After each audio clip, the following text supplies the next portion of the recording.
Okay ಗುರುವೆ, ಅಂತಂತೂ ಬೆಳಗ್ಗೆ fresh up ಆಗಿಬಿಟ್ಟು 3 ಜನನು ಇಲ್ಲಿಂದ ಈಗ ನಾವು ಇರ್ಮಾಯಿ ಹೋಗ್ತಾ ಇದ್ದೀವಿ. ಇರ್ಮಾಯಿ ಹೋಗ್ಬಿಟ್ಟು ಏನು ಮಾಡ್ತೀವಿ ಅಂದರೆ ಲೈಕ್ ಇರ್ಮಾಯಿ ಫಾಲ್ಸಲ್ಲಿ ಸ್ವಲ್ಪ ಹೊತ್ತು ಆಟ ಆಡಿಕೊಂಡು ಎಲ್ಲ ಮುಗಿಸ್ಕೊಂಡು ಇನ್ನು ರಿಟರ್ನ್ ರೂಮಿಗೆ ಬಂದು ಫ್ರೆಶ್ ಅಪ್ ಆಗಿಬಿಟ್ಟು ಮತ್ತೊಂದು ಸಲ ಇಲ್ಲಿಂದ ನಾವು ನೆಕ್ಸ್ಟು ಕಳ್ಸ ಹೊರಡೋಣ ಅಂತ ಪ್ಲ್ಯಾನ್ ಮಾಡಿದ್ದೀವಿ. ಸೊ ನಾವು ಯಾವಾಗಲೂ ಇರ್ಮಾಯಿ ಬಂದಾಗ ಬಂದ್ಬಿಟ್ಟು ಇಲ್ಲೇನು ಹರಿತಾ ಇದೆ ಈ ರಿವರ್ನ ಕ್ರಾಸ್ ಮಾಡ್ಕೊಂಡು ಹೋಗ್ತಿದ್ವಿ. ಸೊ ಇವತ್ತು ನಮ್ಮ ದುರಾದೃಷ್ಟ ಏನಾಗಿದೆ ಅಂದರೆ ಈ ಸಲ ಮಾನ್ಸೂನಲ್ಲಿ ಇರ್ಮಾಯಿ ಬಂದ್ಬಿಟ್ಟು ನಮಗೀಗ ಕ್ಲೋಸ್ ಆಗಿದೆ, ಹೋಗ್ಲಿಕ್ಕೆ ಆಗ್ತಾಯಿಲ್ಲ. ಇಲ್ಲಿಂದ ರಿವರ್ ಕ್ರಾಸ್ ಮಾಡಿಕೊಂಡು ನಾವು ಇರ್ಮಾಯಿ ಫಾಲ್ಸ್ಗೆ ಬಂದ್ಬಿಟ್ಟು ಅದೇ ಆಫ್ ರೋಡ್ ಹೊಡ್ಕೊಂಡು ಕಂಟಿನ್ಯೂ ಆಗಿಬಿಟ್ಟು ಇರ್ಮಾಯಿ ಫಾಲ್ಸ್ ಆ ಕಡೆ ಸಿಗುತ್ತೆ, 2 ಫಾಲ್ಸ್ ಸಿಗತ್ತಲ್ಲಿ 2 ನೋಡ್ತಿದ್ವಿ. ಬಟ್ ಏನಂದರೆ ಈ ಸಲ ಬಂದ್ಬಿಟ್ಟು ತುಂಬ ಮಳೆ ಆಗ್ತಾ ಇರೋದ್ರಿಂದ ಈ ಕಡೆಯಿಂದ ಕ್ಲೋಸ್ ಇದೆ. ಸೊ ಯಾರೂ ಸದ್ಯಕ್ಕಂತೂ ಬರಬೇಡಿ. ನಾನು ಈ ಬ್ಲಾಗ್ ಬಿಡೋ ಒಳಗಡೆ ಇದೆಯಲ್ಲ ಆಲ್ಮೋಸ್ಟ್ ಇದು ಓಪನ್ ಆಗಿರುತ್ತೆ. ದುಸ್ಸಾಹಸ ಮಾಡಿ ಏನಾದರೂ ಬಂದು ಈ ನೀರಲ್ಲಿ ನೀವು ತಗಲಾಕೊಂಡು ಎಲ್ಲರೂ ಬಿದ್ದು ಕೊಚ್ಕೊಂಡು ಹೋದರೆ ಪಕ್ಕ ಏನಾಗತ್ತೆ ಹೇಳಿ, ನಿಮ್ಮ ಫೋಟೋನ ದೊಡ್ಡದಾಗಿ ಪೇಪರ್ನಲ್ಲಿ ಪ್ರಿಂಟ್ ಹಾಕಿಸ್ತಾರೆ.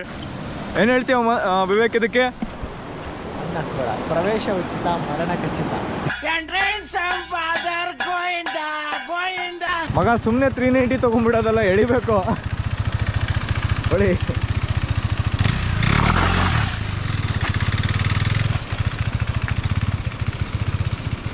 ಏನಂದರೆ ಇಲ್ಲಿ ನೋಡಲಿಕ್ಕೆ ಏನೋ ಒಂಥರ ವೈಬು.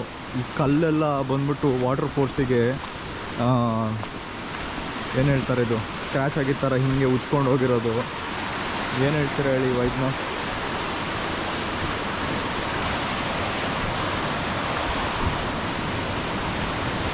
ಫೋರ್ಸ್ ಹೆಂಗೆ ಬರ್ತಿದೆ ಗುರು ಆ ಕಡೆಯಿಂದ ನೋಡಿ.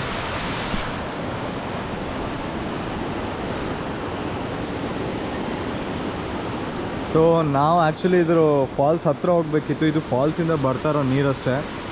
ಸೊ ಕ್ಲೋಸ್ ಆಗಿರೋದ್ರಿಂದ ನಮ್ಗೆ ಅಲ್ಲಿ ಹೋಗ್ಲಿಕ್ಕೆ ಆಗ್ತಾಯಿಲ್ಲ. ಇದು ಹಿಂಗೆ ನೀರು ಬಂದು ಒಂದೊಂದು ದಿನ ಮೇಕೆದಾಟು ಥರ ದೊಡ್ಡಕ್ಕಾಗೋಗ್ತದೆ ಏನೋ. ಮೇಕೆದಾಟಲ್ಲಿ ಇದೇ ಥರ ಬಂದ್ಬಿಟ್ಟು ನೀರು ಪಾಸ್ ಆಗೋದು ಕೆಳಗಡೆ ಮೇಕೆ ನೆಗಿತಿತ್ತಂತೆ. ಸೊ ಇಲ್ಲಿ ಬಂದ್ಬಿಟ್ಟು ಇಲ್ಲಿ ಯಾವುದೂ ದಾಟಿಲ್ಲ. ಸೊ ಇರ್ಮಾಯಿ ಅಂತ ಏನೋ ಕರೀತಾರೆ ಅನ್ನೋದು ನಮಗೆ ಗೊತ್ತಿಲ್ಲ. ಇಲ್ಲಿ ಅಂತ ಈಗಿಷ್ಟು ಅಗಲ ಇದೆ, ನೀರು ಹೋಗಿ ಇನ್ನೂ ಅಗಲ ಆಗ್ಬೋದೇ ಏನೋ. ಹಾಗೆ ಸುಮ್ಮನೆ ಇಲ್ಲೊಂದು ಗಾಡಿ ಹಾಕಿದ್ವಿ ಇರ್ಮಾಯಿ ಫಾಲ್ಸ್ಗೆ ಹೋಗಲ್ಲಿ. ಇಲ್ಲಿ ನಿಂತ್ಕೊಂಡು ಆ ಕಡೆ ಹಂಗೆ ಆ ಗುಡ್ಡದ ಕಡೆ ನೋಡ್ತಾ ಇದ್ರೆ ಏನು ಮೇಘಾಲಯ, ಇಲ್ಲಿ ನೋಡಬೇಕು ಕ್ರೇಜಿ ಅನ್ನಿಸ್ತಾ ಇದೆ. ಹಾಗೆ ನೋಡ್ತಾ ಹಿಂಗೆ ಈ ಕಡೆ ತಿರ್ಸಿದೆ ಕ್ಯಾಮ್ರಾನ. ಇಲ್ಲೊಂದು ಬೆಟ್ಟ ಇದೆ ಗುರು, ಫುಲ್ಲು ಮುಚ್ಚಾಕೋಗ್ಬಿಟ್ಟಿದೆ ಫಾಗು. ಒಂದು ಸ್ವಲ್ಪ ಹೊತ್ತಿಗೆ ಕ್ಲಿಯರ್ ಆಗುತ್ತೆ. ಈಗ ಆಲ್ಮೋಸ್ಟ್ ಸ್ವಲ್ಪ ಕ್ಲಿಯರ್ ಆಗಿದೆ. ಅವಾಗ ಕ್ಲಿಯರ್ ಆಗಿತ್ತು, ಅದು ನೋಡಲಿಕ್ಕೆ ಮಜಾ. ಹಿಂಗೆ ಆ ತುದಿ ತನಕ ಮೈಯಲ್ಲಿ ಎಲ್ಲ ಜಿಗಣೆ ಹತ್ಕೊಂಡಿದೆ ನೋಡಬೇಕು. ಬಾಯ್ಬಿಟ್ಟು ಹೇಳೋಕ್ಕಾಗದಿರೋದನ್ನೆಲ್ಲ ಕಳೆದೆ. ನನ್ನ ಪಾಯಿಂಟ್ಗೆ ಫುಲ್ ಸ್ಟಾಪ್ ಇಟ್ಟೆ ಅಲ್ವಾ? ಹಾಂ, ಒಂದ್ಸಲಿ ಚೆಕ್ ಮಾಡ್ಕೋ ವಿವೇಕ್. ಚಡ್ಡಿ ಹಾಕೋ ಬಂದಿದ್ಯಾ ಮೊದಲೇ? ಹಾಂ, ಜಿಗಣೆ ಕಚ್ಚಿದ್ರೆ ಒಂದಿರೋದು 2 ಆಗ್ಬಿಡತ್ತೋ. ಅಯ್ಯೋ, ನಮ್ಮ ಮನ್ಸೊಳಗೆ ಯಾರು ಬಿಟ್ಕೊಂಡಿಲ್ಲ, ಬರೀ ಮಸಾಜ್ ಅಷ್ಟೇ. ನಾನು ಫುಲ್ ರೋಸ್ಟ್. ನಂದಂತೂ ಕೇಳಲೇ ಬಿಡ್ರಿ, ಕೇಳಿದ್ರೆ ನಾನು ಬರಲ್ಲ, ಫುಲ್ ಕಾಸ್ಟ್ಲಿ.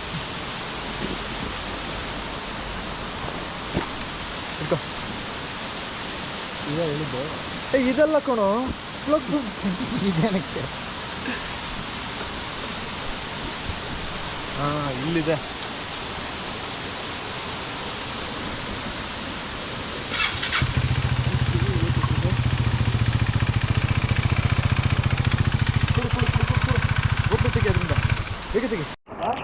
ಬ್ಲಾಗಿಗೆ ಹಾಕ್ಬಿಟ್ಟೆ, ಆ ರೀಲ್ಸ್ಗೆ ಆಮೇಲೆ ಕಟ್ ಮಾಡೋಣ.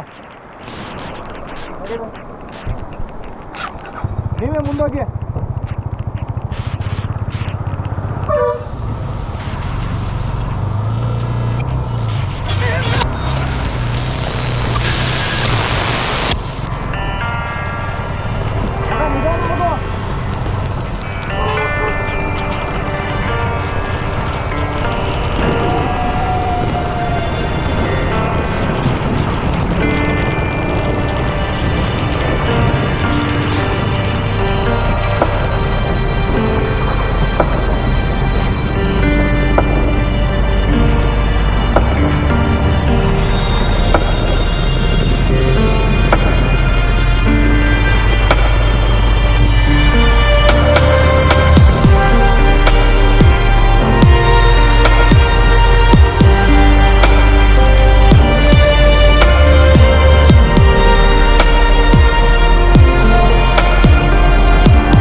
ಘಾಟಿಗಂತೂ ಬಂದ್ವಿ. ಸ್ವರ್ಗ ಗುರು ಸ್ವರ್ಗ. ಸೀನ್ ಏನಂದರೆ ಫುಲ್ಲು ಚಿದಾಲ್ಪತಾಲ್. ಇಲ್ಲಿ ನೋಡಿ,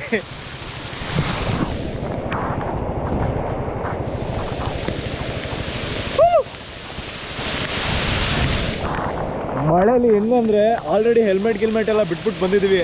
ಬಿಟ್ಟು ಬಂದರೆ ಈ ಅವಸ್ಥೆ. ಇನ್ನು ಹೆಲ್ಮೆಟ್ ಎಲ್ಲ ಹಾಕೋ ಬಂದು ಒದ್ದಾಡ್ಕೊಂಡು ಏನು ಕತೆ ಹೇಳಿ.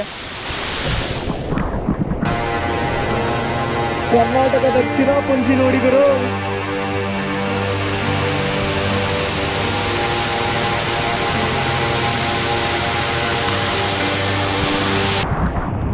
ವೈಬ್ ಅಂತೂ ಕ್ರೇಜಿ ಆಗಿದೆ. So boys full ಕ್ರೇಜಿಯಲ್ಲಿದ್ದಾರೆ.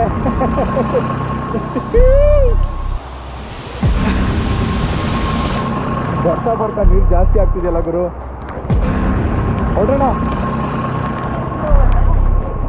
ಇಲ್ಲ, ಇಲ್ಲಿಂದ ರಿಟರ್ನ್ ಆಗೋಣ. ಮಗ ನೀರು ಜಾಸ್ತಿ ಆಗೋಂಗಿಲ್ಲ ನಾವು ಬಂದಿದ್ಕಿಂತ.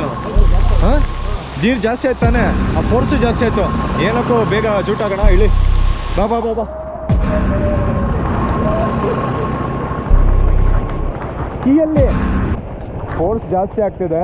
ಸೊ ಯಾಕೋ ಇಲ್ಲಿರೋದು ಸೇಫ್ ಅನ್ನಿಸ್ತಿಲ್ಲ ನನಗೂ ಮುಂದೂ. ಸೊ ಇಲ್ಲಿಂದ ಜಂಪ್ ಆಗೋಣ. ಹೇಳಿ ಬಾಯ್ಸ್, ಗೆಟ್ ರೆಡಿ ಆಯಿತಾ? Let's go. U turn back to Dharmasthala.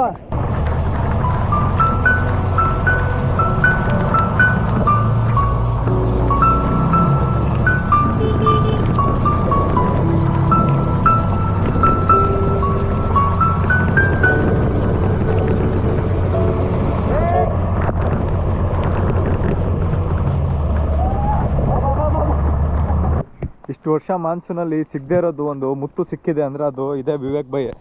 ತೆಗಿ ಬೈ ಸಿನಿಮ್ಯಾಟಿಕ್ ಇನ್ನೊಂದ್ಸಲಿ. ಹೆಂಗೆ ತೆಗ್ದೆ ತೋರಿಸು. ನಂಗೆ ಗೊತ್ತಿಲ್ಲ. ತೋರ್ಸಪ್ಪ ಹೋಗ್ಲಿ. ಅಲ್ಲ ಹೋಗ್ಲಿ ತೋರಿಸು ನೋಡೋಣ. ಕರ್ನಾಟಕ ಕಂಡ ಮುತ್ತು ಅಲ್ಲ ಇದು, ನಾವು ಕಂಡ ಮುತ್ತು. ಕ್ರೇಜಿ. ಇದು ರೀಲ್ಸಿಗೆ ಹಾಕ್ತೀನಿ, ಇವ್ರು ನೋಡಬೇಕು. ಸೊ ಬಿಯರ್ ಬಾಟ್ಲಿ ಇಲ್ಲಿ ನೋಡಿ ಹೆಂಗೆ ಹೊಡೆದಾಕಿದ್ದಾರೆ. ಹಾಂ, ಯಾವಂದಾರ ಕಾಲ್ಗಿಲ್ಲಿಗೆ ಚುಚ್ಕೊಂಡು ಏನಾರು ಆದರೆ ಏನು ಕತೆ ಹೇಳು. ಅಲ್ಲ ಮಗ, ಇಲ್ಲಿ ರಾತ್ರಿ ಹೊತ್ತು ಏನಾರು ಉಚ್ಚೋಯಕ್ಕೆ ನಿಲ್ಸಿದ್ರೆ ಜನ, ವ್ಯೂ ಚೆನ್ನಾಗಿದೆ ಅಂತ ನಿಲ್ಸಿದ್ರೆ ಈ ಥರ ಬಾಟ್ಲಿಗೆ ಕಾಲಿಗೆ ಚುಚ್ಚಿಸ್ಕೊಂಡು ಹೋಗ್ಬೇಕಾಗತ್ತೆ ಅಷ್ಟೇ. ಇಂಥ ಕಾರಲ್ಲಿ ಬರವೇ ಮಾಡೋ ಕೆಲಸ ಅನ್ಸತ್ತೀವೋ, ಕುಡ್ಕೊಂಡು ಬಂದ್ಬಿಡ್ತವೆ. ಹಾಂ, ಅಂಥ ಕಾರಲ್ಲಿ ಬರೋದೇ ಕೆಲಸ. ನಾವು ಬೈಕಲ್ಲಿ ಏನು ಇಟ್ಕೊಬರೋಣಪ್ಪ. ಬಾಕ್ಸ್ ನೋಡಿ ತಪ್ಪು ತಿಳ್ಕೊಬೇಡಿ, ಏನೂ ಇಲ್ಲ ಅದರಲ್ಲಿ, ಬಿಸ್ಕೆಟ್ ಇರೋದು. ವೆದರ್ ನೋಡಿ ಗುರು, ಹಿಂಗೆ ಅನ್ಸ್ತದೆ ಯಾಕೋ. ಆ ಫಾಗ್ ಅವಾಗ ಬಂದಾಗ ಫುಲ್ ಸ್ವಲ್ಪ ಕ್ಲಿಯರ್ ಇತ್ತು, ಈಗೆಲ್ಲ ಮುಚ್ಕೊಳ್ತಾ ಇದೆ ಅಲ್ವಾ ಮಗ. ನೆಂದು ಅಲ್ಲಿರೋ ಮಂಗಕ್ಕೂ ನಮಗೂ ಡಿಫ್ರೆನ್ಸ್ ಇಲ್ಲ, ಹಂಗಾಗ್ಬಿಟ್ಟಿದ್ದೀವಿ. ಏನು ಬರ್ದೇ ಇರೋರಿಗೆ ರೋಸ್ಟ್ ಮಾಡೋಕ್ಕೆ ಆಗ್ತಾ ಇದ್ದೀವಿ. ಎಚ್ ಡಿ ಲಾಕು ಹಾಕೋದೇ ಹೋಗಂತೆ, ಉರ್ಕೊಂತಾರೆ. ಎಚ್ ಡಿ ಅಲ್ಲಿ ಉರ್ಕೊಂಡ್ಲಿ. ಅದು ವಾಟರ್ ಪ್ರೂಫ್ ಮೊಬೈಲ್ ಅಲ್ಲ ನಂದು. ವಾಟರ್ ಪ್ರೂಫ್ ಮೊಬೈಲ್ ಅಲ್ಲ, ಡಮಾರ್ ಆಗ್ಬಿಡತ್ತೆ. ಬಾ ಹಾಕಾಕ ರೂಮ್ಗೆ ಹೋಗೋಣ. ಓಕೆ, ರೂಮ್ಗೆ ಹೋಗೋಣ. ಟೈಮ್ ಅಂತೂ ಆಯಿತು. ಗಬ್ಬೆದ್ದ ಗಾಡಿ, ಕುಲ್ಗೆಟ್ಟ ಜನ, ಏನಪ್ಪ ಮಾಡೋಣ. ಸರ್ ಮೈಂಡ್ ಬ್ಲೋ ಜಾಬ್ नहीं यार, माइंड ब्लोइंग जॉब. ಗೋಪ್ರನೆಲ್ಲ ಬ್ಯಾಗ್ ಒಳಗೆ ಹಾಕ್ಬಿಟ್ಟು ಇಲ್ಲಿಂದ. ಓಕೆ ಗುರುವೆ, ಇಷ್ಟೋ ತನಕ ನೆಂದಿದ್ದಂತೂ ಆಯಿತು. ಫುಲ್ ಚಿತಾಲ್ಪತಾಲ್ ಆಗಿದ್ದೀವಿ. ಇನ್ನು ನೆಂದಿದ್ದಲ್ಲ, ಇದು ಒಂಥರ ಶಾಂಪು ಹಚ್ಕೊಂಡ್ಬಂದಿದ್ರೆ ಸ್ನಾನ ಆಗೋಗ್ತಿತ್ತು ಅಷ್ಟೇ. ಈಗ ಇನ್ನು ರೂಮ್ಗೆ ಇಲ್ಲಿಂದ ಗೋಪುರ ಎಲ್ಲ ತೆಗೆದು ಬಾಕ್ಸ್ ಒಳಗೆ ಇಟ್ಬಿಟ್ಟು ಇಲ್ಲಿಂದ ರೂಮ್ಗೆ ಹೋಗಿ ಫ್ರೆಶ್ ಅಪ್ ಆಗಿ ನೆಕ್ಸ್ಟ್ ಸೀದಾ ಇಲ್ಲಿಂದ ಯಾಕೆ ಎಸಿತಿದ್ಯಾ ಮೊಬೈಲ್ ಅಷ್ಟಂಗೆ ಮಾಡಿದೆ.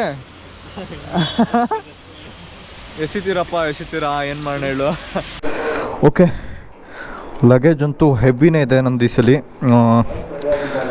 ಸೊ ಇಲ್ಲಿಂದ ರೂಮ್ ಚೆಕ್ಔಟ್ ಮಾಡಿ ಮೂವ್ ಆನ್ ಆಗ್ತಾಯಿದ್ವಿ. ಸೊ ಇಲ್ಲಿಂದ ಮೂವ್ ಆನ್ ಆಗೋಣ.